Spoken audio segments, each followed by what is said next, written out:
जय हिंद मेरे प्यारे भाई एवं बहनों। आज जो हम लोग जो छूटा हुआ टॉपिक था थोड़ा सा उत्तल दर्पण में प्रतिबिंब का निर्माण, उसके बारे में पढ़ लेंगे। उत्तल दर्पण का उपयोग पढ़ लेंगे और जो है उसके साथ साथ आवर्धन पढ़ेंगे और दर्पण सूत्र पढ़ेंगे। इतना चीज जो है आज हम लोग पढ़ेंगे। इसके पहले सारा चीज उधर हो चुका है, लास्ट में फिर सबका रिवीजन एक बार कर लेंगे। चलिए आइए तो हम लोग स्टार्ट करते हैं। क्या उत्तल दर्पण में प्रतिबिंब का निर्माण।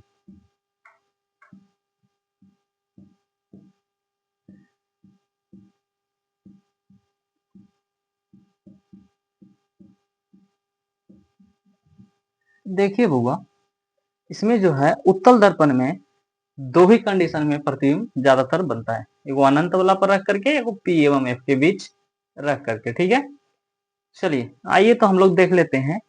जब वस्तु अनंत पर हो तो प्रतिबिंब कहाँ बनेगा। जब कंडीशन वन, जब वस्तु उत्तल दर्पण के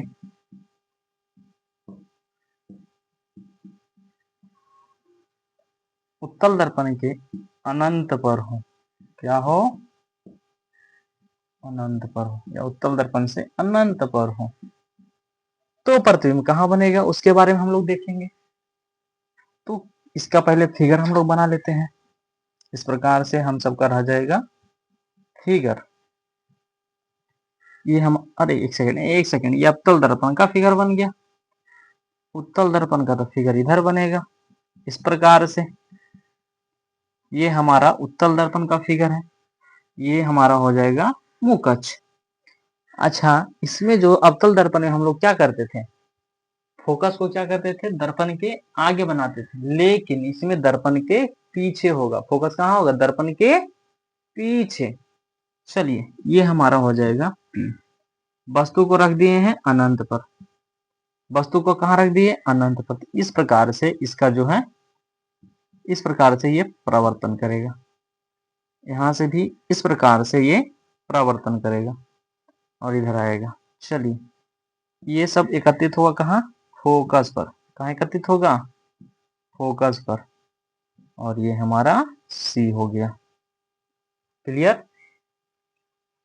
तो कैसा बनेगा प्रतिबिंब, तो प्रतिबिंब की प्रकृति देख लेते हैं।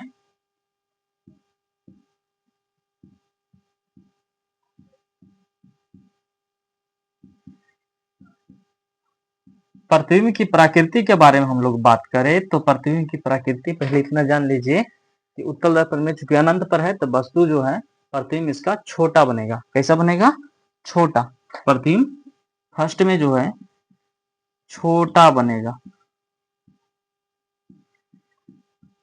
और चूंकि दर्पण के पीछे बन रहा है, कहां बन रहा है, दर्पण के पीछे, अर्थात यह क्या है, आप सबको बताए थे कि दर्पण के पीछे जो बनेगा नहीं तो वो जाएगा,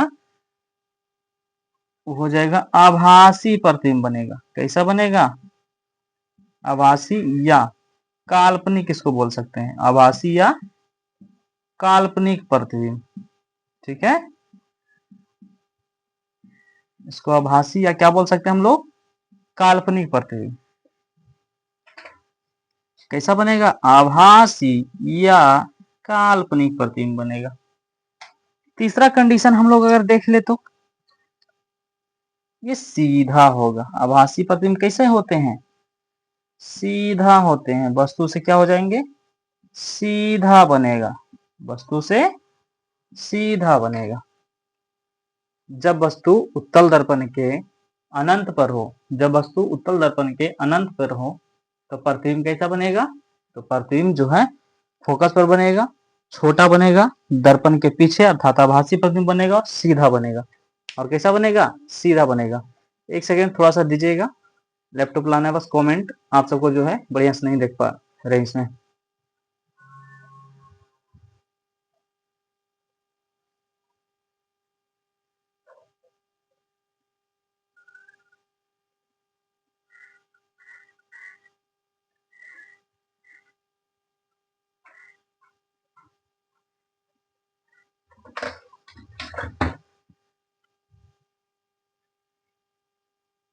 चलिए, बाकी सब तो ठीक है, क्लियर हो गया। तब तक आप लोग नोट कर लिए होंगे उम्मीद करते हैं, या फिर स्क्रीनशॉट ले लिए होंगे। अब जब वस्तु अनंत तथा दर्पण के ध्रुव के बीच हो, क्या हो? जब वस्तु अनंत एवं दर्पण के, जब वस्तु उत्तल दर्पण के अनंत एवं ध्रुव के बीच हो, तब कहां बनेगा? ध्रुव के बीच हो।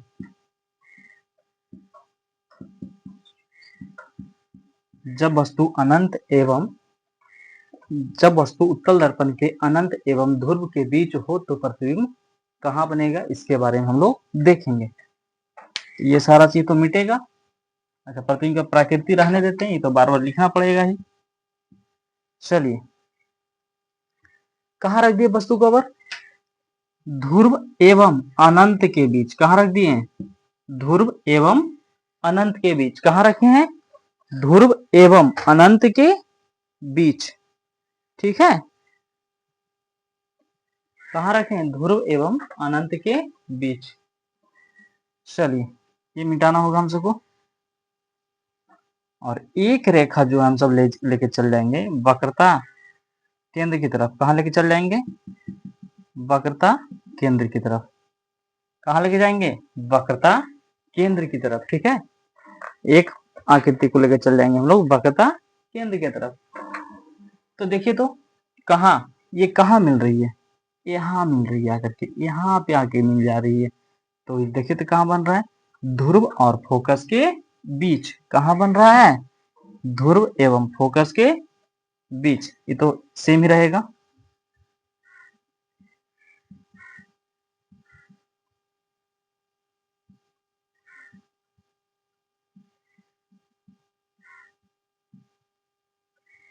सीधा बनेगा। कहां बन रहा है? सिर्फ प्रकृति बदलेगा।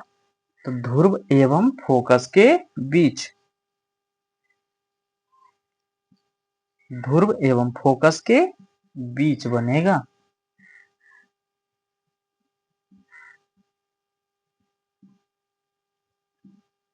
क्लियर हुआ? जब वस्तु अनंत पर था तो प्रतिबिंब कहां बन रहा था? फोकस पर। जब वस्तु अनंत पर था तो प्रतिबिंब फोकस पर बन रहा था। लेकिन जैसे ही वस्तु क्या हुआ कि ध्रुव और अनंत के बीच आ गया तो प्रतिबिंब भी कहां आ गया? फोकस और ध्रुव के बीच। प्रतिबिंब कहां आ गया? फोकस और ध्रुव के बीच। क्लियर हुआ इतना? ध्रुव और फोकस के बीच। एक बच्चे कमेंट कर रहे हैं, थोड़ा सा वो एडजस्ट कीजिएगा, कैमरा एडजस्ट करने में दिक्कत हो गया है, ठीक है। और बाकी कोई दिक्कत? चलिए, बाकी तो कोई दिक्कत होना नहीं चाहिए, ठीक है। ठीक है, चलिए, ये हमारा उत्तल दर्पण में प्रतिबिंब का निर्माण था। इसको नोट कर लीजिएगा। दोनों कंडीशन एक बार साफ से बता देते हैं कि प्रथम कंडीशन में क्या था, जब वस्तु उत्तल दर्पण के अनंत पर हो तो प्रतिबिंब कहां बनेगा? तो प्रतिबिंब जो है आपका कहां बनेगा? फोकस पर बनेगा। वस्तु से छोटा बनेगा, बहुत छोटा, बिंदु का आकार के एकदम बनता है, क्योंकि उत्तल दर्पण में छोटा प्रतिबिंब बनता है, ठीक है। वस्तु से बहुत छोटा बनेगा। कैसा होगा? दर्पण के पीछे बनेगा। तो दर्पण के पीछे हमेशा सीधा प्रतिबिंब बनता है। सीधा प्रतिबिंब हमेशा क्या होते हैं? काल्पनिक होते हैं। काल्पनिक प्रतिबिंब हमेशा सीधा होते हैं। उम्मीद करते हैं यहाँ तक समझ में आपको अनंत वाला आ गया होगा। उसके बाद हम लोग बात करते हैं, जब वस्तु उत्तल दर्पण के अनंत एवं फोकस के बीच स्थित हो तो प्रतिबिंब कहाँ बनेगा? सॉरी, अनंत एवं ध्रुव के बीच हो। जब वस्तु अनंत एवं ध्रुव के बीच हो तो उसका प्रतिबिंब जो है वो बनेगा फोकस एवं ध्रुव के बीच। कहां बनेगा? फोकस एवं ध्रुव के बीच। एकदम रट लीजिएगा ऐसा। और ये भी दर्पण के पीछे बनेगा। तो दर्पण के पीछे बनेगा तो ये हमेशा क्या हो जाएंगे? आभासी प्रतिबिंब होंगे। और ये सीधा होगा। ये क्या होगा? सीधा होगा, ठीक है। ये था उत्तल दर्पण के बारे में, प्रतिबिंब का निर्माण। अब हम लोग बात करेंगे कि उत्तल दर्पण का उपयोग कहाँ कहाँ किया जाता है। चलिए, हम लोग क्या देख लेंगे उत्तल दर्पण में? उत्तल दर्पण का उपयोग।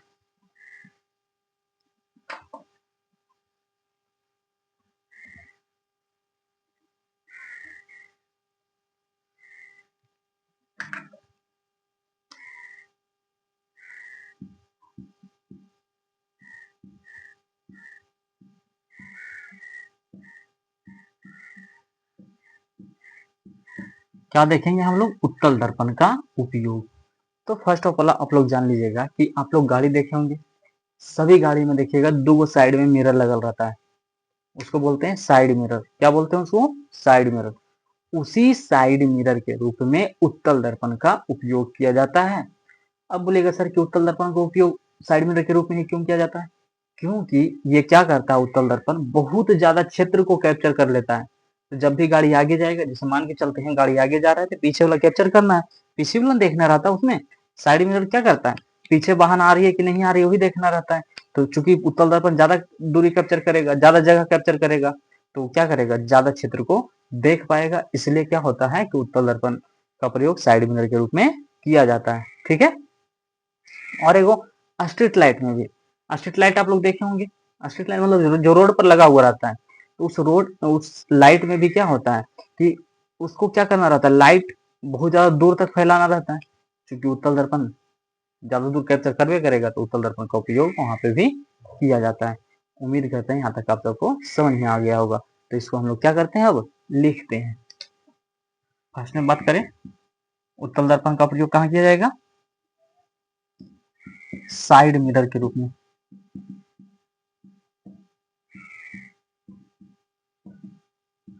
साइड मिरर के रूप में। दूसरा बात करेंगे हम लोग स्ट्रीट लाइट के रूप में।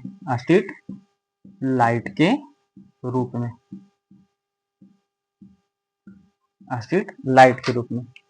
यहां तक आप सबको समझ में आ गया होगा। अब नेक्स्ट बात कर लेते हैं हम लोग। क्या बात करेंगे इसके बाद? आवर्धन के बारे में। क्या नेक्स्ट टॉपिक रहेगा हम सबका? आवर्धन। आवर्धन। ठीक है, चलिए।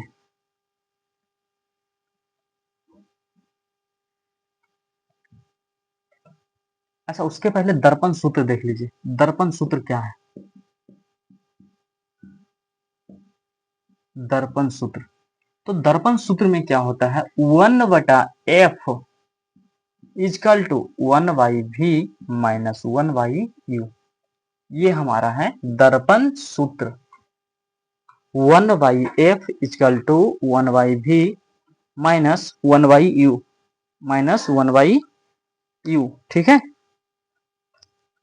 अच्छा, एक सेकेंड, एक सेकेंड। माइनस नहीं होगा, प्लस होगा। ठीक है, क्या होगा? प्लस होगा। 1/v plus 1/u। चलिए, अब अगला नेक्स्ट। अच्छा, बोलिएगा सर एफ क्या है? तो एफ आप लोग को पहले बता दिए। एफ ये जो है फोकस दूरी। क्या है ये? फोकस दूरी। और भी क्या है सर? तो भी जो है आपका है प्रतिबिंब की दूरी। क्या है? प्रतिबिंब की दूरी। और यू क्या है सर जी? तो यू जो है आपका है वस्तु की दूरी। क्या है आपका? वस्तु की दूरी। यू जो है आपका वस्तु की दूरी है। क्लियर हो गया? सर इसको सिद्ध कीजिए। सिद्ध करने वाला आप सबको पहले ही बोल चुके हैं कि सिद्ध करने वाला जितना भी है, जैसे r/2f ये हो जाएगा सब एक दिन वीवीआई करके लास्ट में जो है आप सबको करवा देंगे। क्योंकि इस जितना सिद्ध करने वाला है एगो न एगो डाल देता है। क्लियर? तो अब तो नहीं पूछिएगा दोबारा। चलिए ठीक है। अब हम लोग बात कर लेते हैं आवर्धन के बारे में। इसके बारे में बात करेंगे हम लोग। आवर्धन।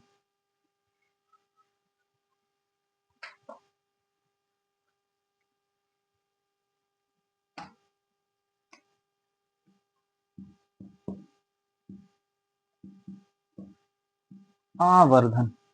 अब बोलिएगा सर ये क्या होता है? आवर्धन क्या होता है?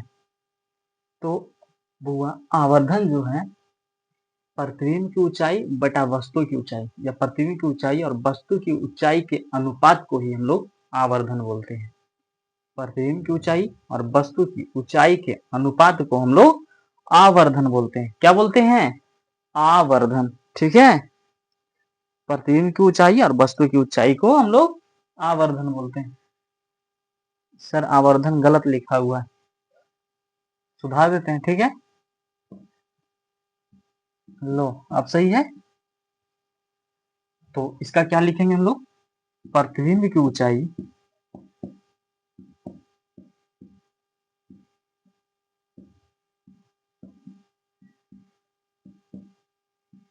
एवं वस्तु की ऊंचाई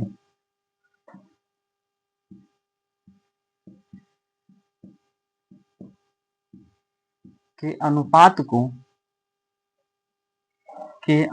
को आवर्धन कहा जाता है।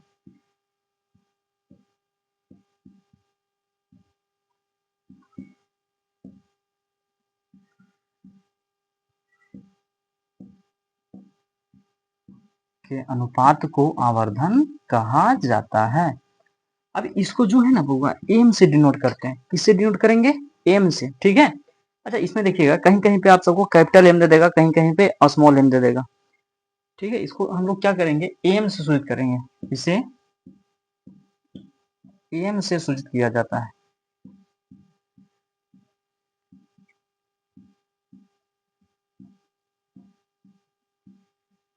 इसे एम से सूचित किया जाता है। आप बोलिएगा सर जी इसका फार्मूला भी लिख दीजिए, तो फार्मूला भी लिख देते हैं। एम इजकल टू प्रतिबिंब की ऊंचाई बटा वस्तु की ऊंचाई। प्रतिबिंब की ऊंचाई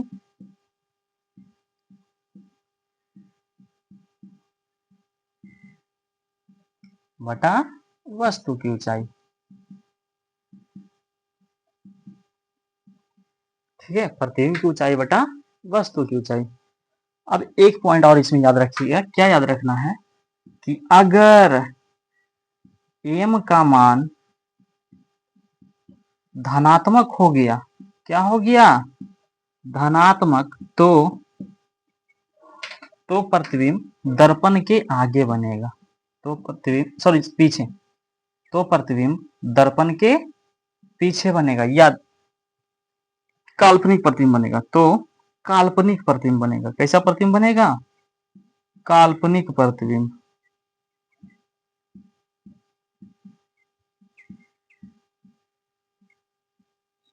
ठीक है। आप लोग लगातार कमेंट करें। क्या मेरा फिगर सही नहीं आ रहा? कट रहा है क्या? अच्छा देख लेते हैं एक बार।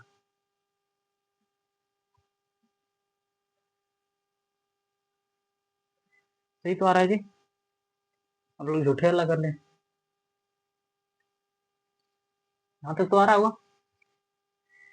ठीक है। चलिए, और अगर ऋणात्मक हो तो, और m का मान ऋणात्मक हो तो, और m का मान जो है ऋणात्मक हो तो वास्तविक प्रतिबिंब बनेगा।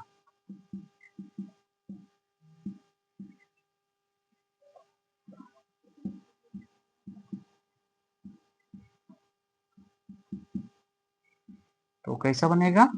वास्तविक प्रतिबिंब। क्लियर? चलिए इसको नोट कर लीजिए। आप लोग जल्दी से स्क्रीनशॉट ले लीजिए।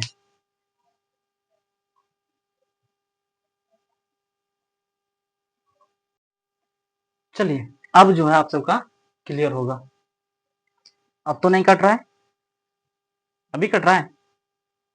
ठीक है। अब कट तो उस टाइम भी नहीं रहा था, लेकिन आप सबको थोड़ा सा छोटा लग रहा था। आप कैमरा का क्षेत्र बढ़ा दिए। चलिए आइए, हम लोग जो है आवर्धन के बारे में बात कर रहे थे। किसके बारे में बात कर रहे थे? आवर्धन के बारे में। आवर्धन क्या है? आवर्धन प्रतिबिंब की ऊंचाई बटा वस्तु की ऊंचाई। प्रतिबिंब की ऊंचाई और वस्तु की ऊंचाई के अनुपात को हम लोग क्या बोलेंगे? आवर्धन बोलेंगे। ठीक है। तो इसे एम से सूचित करेंगे। किससे सूचित करेंगे? एम से। इसको जो है हम लोग एम से सूचित करेंगे, और एम इजकल टू हो जाएगा आपका प्रतिबिंब की ऊंचाई बटा वस्तु की ऊंचाई। प्रतिबिंब की ऊंचाई बटा वस्तु की ऊंचाई। और एम का मान अगर धनात्मक हो जाए, एम का मान अगर धनात्मक हो जाए तो काल्पनिक प्रतिबिंब बनेगा। कैसा प्रतिबिंब बनेगा? काल्पनिक प्रतिबिंब बनेगा। अब काल्पनिक प्रतिबिंब जब बनवे करेगा तब बता दीजिएगा कि काल्पनिक प्रतिबिंब कैसे बनता है। ये काल्पनिक प्रतिबिंब किसको बोलते हैं, किसे कहते हैं काल्पनिक प्रतिबिंब? तो क्या बताए थे कि जब वस्तु से आती हुई कम से कम दो किरणें जिस बिंदु पर मिलती हुई जिस बिंदु पर मिलती हुई प्रतीत होती है, तो उस बिंदु को ही हम लोग काल्पनिक प्रतिबिंब, उस वस्तु का काल्पनिक प्रतिबिंब कहते हैं। अगर रियल में मिलती है, जब वस्तु से आने वाली किरण किसी बिंदु पर आकर के रियल में वास्तविक रूप में मिलती है, तो उससे उस बिंदु को उस वस्तु का वास्तविक प्रतिबिंब कहते हैं।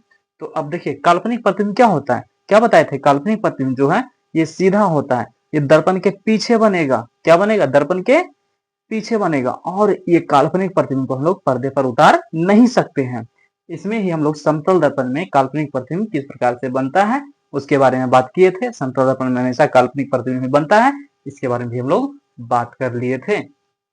चलिए, तो एम का मान ये उम्मीद करते हैं समझ में आ गया होगा, वास्तविक होगा। अब आ जाते हैं थोड़ा सा हम लोग चिन्ह परिपाटी के बारे में देखेंगे। किसके बारे में देखेंगे, चिन्ह परिपाटी, दर्पण में चिन्ह परिपाटी क्या होता है उसके बारे में हम लोग देख लेंगे।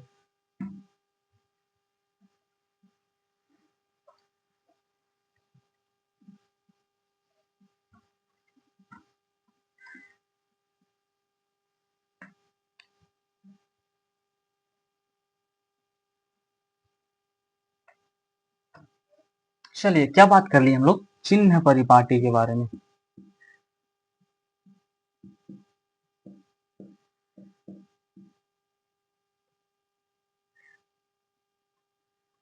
चिन्ह परिपाटी, अब देखिएगा कोई भी दर्पण हम लोग एगो ले लेते हैं, ठीक है। चलिए, पार लिए हम लोग यहाँ पे एगो अच्छा सा दर्पण। अब देखिए यहाँ पे इस प्रकार से, इसको इस प्रकार से एक लाइन खींच लीजिए, इसको इस प्रकार से एक लाइन खींच लीजिए।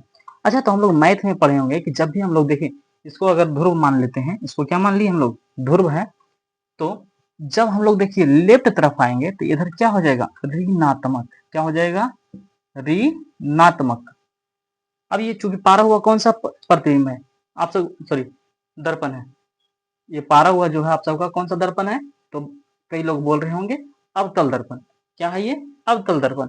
तो बताइएगा कि हम लोग जब भी अवतल दर्पण में पढ़े हैं तो अवतल दर्पण में देखिएगा जब भी फोकस पा रहे हैं तो किधर पा रहे हैं हम लोग, इधर लेफ्ट तरफ, तो उसमें क्या हो जाएगा, फोकस दूरी अवतल दर्पण में क्या हो जाता है, ऋणात्मक, क्या हो जाता है, ऋणात्मक। और वस्तु दूरी भी हम अधिकांशता में क्या हो जाएगा, ऋणात्मक ही होगा, क्योंकि वस्तु हमेशा दर्पण के आगे रखाएगा ना कि पीछे, पीछे रखाएगा तो उसका प्रतिबिंब भी नहीं बनेगा, इसलिए वस्तु दूरी हमेशा क्या होगा, ऋणात्मक। जबकि प्रतिबिंब दूरी क्या हो सकता है, धनात्मक भी और ऋणात्मक भी। देखिए क्या बताए थे हम लोग, इधर अगर हम लोग आएंगे तो यही हो जाएगा आपका धनात्मक, क्या हो जाएगा, धनात्मक। उसी प्रकार से अगर हम लोग इधर आते हैं तो ऋणात्मक, इधर आते हैं तो धनात्मक, ऊपर जाएंगे तो धनात्मक, ऊपर जाएंगे तो धनात्मक, और नीचे आएंगे तो ऋणात्मक।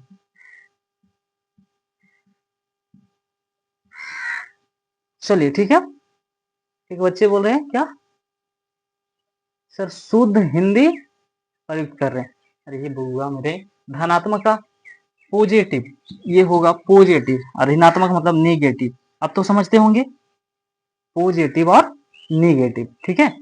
ऊपर जाएंगे तो पॉजिटिव, नीचे आएंगे तो नेगेटिव, इधर जाएंगे तो पॉजिटिव और इधर आएंगे तो नेगेटिव। तो देखिए अभी हम लोग पूरा अवतल दर्पण उत्तल दर्पण पढ़े हैं, तो देखिए तो अब अवतल दर्पण में अधिकांश कंडीशन में क्या कर रहे थे हम लोग, इधर रख रहे थे, फोकस दूरी को भी, फोकस को भी रख रहे थे, और वक्रता केंद्र को भी हम लोग किधर रख रहे थे, इधर ही रख रहे थे। लेकिन लेकिन लेकिन उत्तल दर्पण में ऐसा किए हम लोग नहीं किए, उत्तल दर्पण में क्या किए, जब भी बनाए फोकस तो इधर बनाए, अर्थात इससे क्या प्रूव होता है कि उत्तल दर्पण की फोकस दूरी क्या हो जाएगी, ऋणात्मक, जबकि अवतल दर्पण की फोकस दूरी धनात्मक। वस्तु दूरी हमेशा ऋणात्मक, प्रतिबिंब दूरी हम धनात्मक भी हो सकता है और ऋणात्मक भी हो सकता है, वो डिपेंड करता है कंडीशन पे कि वस्तु कहाँ पे रखा गया है दर्पण के आगे। क्लियर, चलिए ये हमारा टॉपिक था। अब जो कुछ टॉपिक बच जाएगा उसको जो हम लोग एक चैप्टर में क्या करेंगे, कवर कर लेंगे, एक क्लास में कवर कर लेंगे। जैसे कि बच गया हम सबका सिद्ध करने वाला जितना है, सिद्ध करने वाले एक में कवर कर लेंगे, जैसे दर्पण सूत्र सिद्ध करना है, और बराबर 2f जो संबंध था वक्रता त्रिज्या और फोकस दूरी के बीच, उसको जो है हम लोग सिद्ध करेंगे। ये दो चीज हम सबको क्या करना है, सिद्ध करना है। और आगे जब पढ़िएगा तो हम लोग पढ़ेंगे विद्युत धारा, वहां भी ओम का नियम आएगा, ओम का नियम भी हम लोग एक जगह जाकर के सिद्ध कर लेंगे, ठीक है। चलिए, किन्हीं का कोई, सर क्या प्रकाश खत्म हो गया, अरे पढ़ने को बहुत सारा है, प्रकाश खत्म कैसे हो जाएगा, लेकिन जो एग्जाम में पूछेगा आपका उतना ही पढ़िएगा कि बहुत ज्यादा विस्तार में पढ़िएगा। प्रकाश 12th में भर भर के है, शीतलन का नियम, फलना नियम, वो सब थोड़ी पूछेगा, जो पूछेगा आप सबको वो तो पढ़ना है, ठीक है। और किन्हीं का कोई कमेंट, चलिए एक बार आप रिवीजन मार लेते हैं, क्या करते हैं हम लोग, रिवीजन मार लेते हैं। क्या हम लोग पढ़े थे शुरू में पढ़े थे हम लोग प्रकाश। बस क्वेश्चन बोलते जाएंगे आप सबको माइंड में, बस क्वेश्चन क्या करना है, घुमाना है, बार बार वहां पे ला करके रिपीट करना है आप सबको। प्रकाश पढ़े थे, किरण और एक छूट गया सर। अच्छा हाँ वो किरण, तो बोले तो जो छूट जाएगा ना उसको एक आखिर में कवर कर लेंगे, क्योंकि अगला सेट इकोनॉमिक्स का क्लास सेट हुआ है तो उसको भी तो कवर करना है, इसलिए थोड़ा सा आज कम टाइम ले रहे हैं। ठीक है, चलिए तो पहले हम लोग क्या कर रहे थे, रिवीजन कर रहे थे। प्रकाश पढ़ना था। प्रकाश किसको बोलते हैं, प्रकाश ऊर्जा का एक रूप है जिसकी सहायता से हम लोग देख सकते हैं। फिर क्या पढ़े थे हम लोग, पारदर्शी, प्रभासी और अपारदर्शी, ये तीन के बारे में देखे थे। पारदर्शी किसको बोलेंगे, जिससे प्रकाश आर पार हो सकता है। प्रभासी जिससे प्रकाश का कुछ अंश पार हो सकता है। और अपारदर्शी जिससे प्रकाश का कोई भी भाग पूर्ण रूप से पार नहीं होता हो, तो उसको हम लोग बोलेंगे अपारदर्शी। ये था वस्तु में। फिर दीप्तिमान और अदीप्तिमान। दीप्तिमान वस्तु किसको बोले थे, जिससे प्रकाश निकलता हो। अदीप्तिमान जिससे प्रकाश नहीं निकलता हो। बात किए थे प्रकाश के स्रोत के बारे में, तो प्रकाश के दो स्रोत है, प्राकृतिक और मानव निर्मित। प्राकृतिक में सबसे बड़ा स्रोत क्या है, सूर्य की प्रकाश। सबसे बड़ा स्रोत क्या था, सूर्य की प्रकाश। जबकि मानव निर्मित है बहुत सारे हो जाएंगे, बल्ब उल्ब सब मानव निर्मित है। फिर हम लोग पढ़े परावर्तन। जब कोई प्रकाश, जब प्रकाश किसी परावर्तक सतह से टकरा करके लौटती है तो इस घटना को हम लोग प्रकाश का परावर्तन कहते हैं। प्रकाश का परावर्तन के कितने नियम पढ़े थे हम लोग, दो नियम। क्या पढ़े थे, अब वो शांत से देखो तो सुन तो शांत से, ठीक है, कमेंट करने पे आप लोग लगे हुए। चलिए देखिए क्या बताए थे, परावर्तन के कितने नियम थे, दो नियम। फर्स्ट नियम में क्या बोलता था, आपतित किरण, परावर्तित किरण और आपतन बिंदु पर डाला गया अभिलंब तीनों एक ही तल में होते हैं। और क्या पढ़े थे, आपतन कोण प्रवर्तन कोण के बराबर होता है। फिर उसके बाद हम लोग पढ़े थे आपतित किरण, परावर्तित किरण के बारे में और अभिलंब के बारे में क्या है, और आपतन कोण क्या है और प्रवर्तन कोण क्या है। आपतन कोण को हम लोग आर से सूचित किए थे, प्रवर्तन कोण को सॉरी आपतन कोण को आई से सूचित किए थे, प्रवर्तन कोण को आर से सूचित किए थे। तो प्रवर्तन का दूसरा नियम यही ना बोला कि I equal to R, I equal to R बोला था। चलिए इसके बाद हम लोग सारे के डिटेल में पढ़े थे। आपतित किरण क्या होता है, जो परावर्तक सतह पर पड़ता है उसको आपतित किरण बोलते हैं। सतह से टकरा करके लौटता है उसको परावर्तित किरण बोलते हैं। और आपतन बिंदु पर जो लंब डाला जाता है उसको अभिलंब बोलते हैं। ठीक है, आपतन कोण, अभिलंब और आपतित किरण द्वारा बना कोण आपतन कोण कहलाता है, और अभिलंब और प्रवर्तन कोण द्वारा बना कोण प्रवर्तन कोण कहलाता है। तो इतना हम लोग देख लिए थे। फिर वहां से आ गए थे हम लोग प्रतिबिंब के बारे में। प्रतिबिंब किसको बोलते हैं, तो प्रतिबिंब क्या बताए थे कि जब वस्तु से आने वाली किरणें किसी बिंदु पर आकर के मिलती है या मिलती हुई प्रतीत होती है तो उस बिंदु को ही उस वस्तु का वास्तविक प्रतिबिंब कहते हैं। इतना तक हम लोग प्रतिबिंब के बारे में पढ़े थे। प्रतिबिंब दो प्रकार का था, काल्पनिक प्रतिबिंब और वास्तविक प्रतिबिंब, जो कि अभी दोहरा चुके हैं इसलिए इसको दोहराते नहीं है। काल्पनिक प्रतिबिंब, वास्तविक प्रतिबिंब देख लिए थे। फिर उसके बाद हम लोग आए थे दर्पण में। दर्पण क्या था, दो प्रकार के, समतल दर्पण और गोलीय दर्पण। समतल दर्पण में क्या बताए थे, समतल दर्पण में परावर्तक सतह इसका समतल होता है। समतल दर्पण में परावर्तक सतह इसका क्या होता है, समतल होता है। जबकि गोलीय दर्पण में परावर्तक सतह गोलीय होते हैं। गोलीय दर्पण दो प्रकार के था, अवतल दर्पण और उत्तल दर्पण। पढ़ने के यहाँ और भी है, अवतल दर्पण के प्रकार पढ़ना था, उत्तल दर्पण के प्रकार पढ़ना था, लेकिन उतना डीप में हम सबको अभी नहीं जाना है।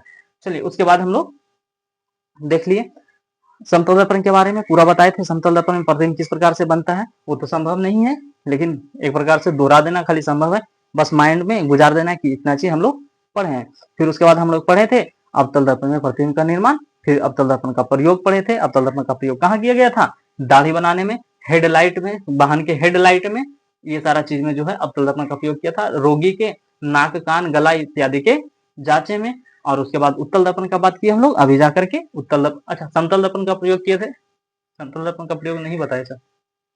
समतल दर्पण के बारे में क्या बताए थे, समतल दर्पण में प्रतिबिंब हमेशा क्या बनेगा, काल्पनिक प्रतिबिंब बनेगा।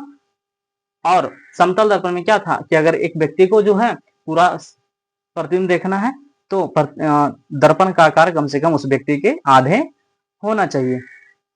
चलिए और कुछ, चलिए ठीक है आगे बढ़ते हैं हम लोग। अवतल दर्पण एक मोटा मोटी तौर पर हम लोग रिवीजन कर रहे हैं बस। अवतल दर्पण के बारे में बताए थे। अवतल दर्पण में प्रतिबिंब किस प्रकार से बनता है, तो अवतल दर्पण में जो है प्रतिबिंब आप सबका 6 कंडीशन था बनने का। कितना कंडीशन था, 6 कंडीशन। फर्स्ट कंडीशन में हम लोग कहाँ रखे थे वस्तु को, अनंत पर। तो प्रतिबिंब कहाँ बना था जाकर के, फोकस पर। कहाँ बना था, फोकस पर। जब वस्तु को हम लोग अनंत और वक्रता केंद्र के बीच रखे थे तो प्रतिबिंब कहाँ बना था, फोकस और वक्रता केंद्र के बीच। चलिए ठीक है, फोकस और वक्रता केंद्र के बीच। और जब वस्तु को हम लोग केंद्र पर रख दिए थे तब कहाँ बना था, केंद्र पर ही। जब वस्तु को हम लोग वक्रता केंद्र पर रखे थे तो प्रतिबिंब कहाँ बना था, केंद्र पर ही। और जब वस्तु को हम लोग केंद्र और फोकस के बीच रख दिए थे तो प्रतिबिंब कहाँ बना था जाकर के, अनंत और केंद्र के बीच। और जब वस्तु को हम लोग फोकस पर ले जाकर के रख दिए तो वस्तु जाकर के प्रतिबिंब कहाँ जाकर के बना, अनंत पर। तब प्रतिबिंब कहाँ जाकर के बना, अनंत पर। और जब फोकस और ध्रुव के बीच रख दिए थे तो प्रतिबिंब दर्पण के पीछे बना था जाकर के। इतना कंडीशन था अवतल दर्पण में। चलिए ठीक है, उसके बाद बात कर लेते हैं उत्तल दर्पण में। तो अनंत पर रखे थे तो फोकस पर बना था, और जब अनंत और ध्रुव के बीच रखे थे तो फोकस और ध्रुव के बीच प्रतिबिंब बना था। फिर उसके बाद हम लोग आ गए आवर्धन में। आवर्धन क्या होता है, प्रतिबिंब की ऊंचाई बटा वस्तु की ऊंचाई। प्रतिबिंब की ऊंचाई और वस्तु की ऊंचाई के अनुपात को ही आवर्धन बोलते हैं। इसको एम सूचित करते हैं। एम अगर ऋणात्मक है तो वास्तविक प्रतिबिंब बन रहा है, अगर धनात्मक है तो काल्पनिक प्रतिबिंब बन रहा है। इसके बारे में देख लिए। इसको बोलते हैं चिन्ह परिपाटी। इधर आएंगे तो नेगेटिव, इधर जाएंगे तो पॉजिटिव, ऊपर जाएंगे तो पॉजिटिव, नीचे आएंगे तो नेगेटिव। इतना आप सबके बारे में था। दर्पण सूत्र को देख लिए, 1/f equal to 1/f equal to 1/v plus 1/e। इतना हम सबको पढ़ने का था प्रकाश का प्रवर्तन टॉपिक में। किसमें, प्रकाश का प्रवर्तन टॉपिक में। अभी बाकी हम सबका क्या, प्रकाश का अपवर्तन। तो कल से हम लोग क्या पढ़ेंगे, प्रकाश के अपवर्तन के बारे में। फिर वहां भी बहुत बड़ा वो भी हो जाएगा, कई सारे टॉपिक उसमें भी है। अपवर्तन के नियम पढ़ेंगे। फिर उसमें आ जाएंगे उत्तल लेंस में किस प्रकार से प्रतिबिंब बनता है, अवतल लेंस में किस प्रकार से प्रतिबिंब बनता है, लेंस क्या है, ये सारा चीज हम लोग पढ़ लेंगे। तब तक के लिए जय हिंद। अच्छा से आप लोग इस क्लास को रिवाइज कर लीजिएगा। फिर से अगर देखना होगा तो 2x पर करके फिर से इसको देख लीजिएगा। और उम्मीद करते हैं नोट्स तो आप लोग बनाए होंगे। तो प्रकाश के प्रवर्तन के पूर्ण रूप से आप सबका कंप्लीट ढंग से रिवीजन या ऑर्डिनेशन टाइप का कवर हो गया होगा। जय हिंद।